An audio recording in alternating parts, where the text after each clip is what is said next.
Hello, আসসালামু আলাইকুম। Welcome back to my channel. আজকে গণিত সপ্তম শ্রেণীর কিছু গণিত সমাধান করে দেব 32 পেজের 2.2।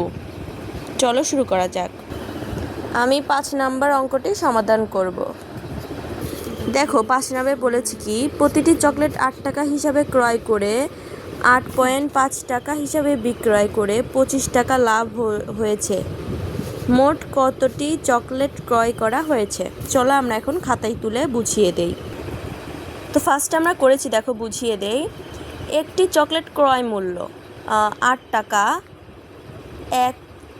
একটি চকলেট বিক্রয় মূল্য 8.50 টাকা, যা আমরা বইয়ে দেখেছিলাম। তারপরে দেখো, সুতরাং লাভ হয়েছে ক্রয় মূল্য থেকে বিক্রয় মূল্য বিয়োগ করে দিতে হবে। হ্যাঁ, তাহলে এই যে আমরা এই ফলাফলটা পেয়ে গেলাম। তারপরে দেখো, যেটা বেরিয়েছে সেটা নিয়ে, এটা যেহেতু পার্সেন্টেজের অঙ্ক, সেহেতু আমাদের এখানে যা বেরোবে বিয়োগ করে সেটা দিয়ে আমাদের অঙ্ক করতে হবে। তাহলে 0.50 টাকা লাভ হয় একটি চকলেট, সুতরাং 1 টাকায় লাভ হয়েছে 1/0.50। তারপরে সুতরাং যেহেতু এখানে 25 চাইছে বইয়ে, 25 টাকায় দেখো এখানে কিন্তু আমরা কাটাকাটি করে দিয়েছি, দেখতেই পাচ্ছ।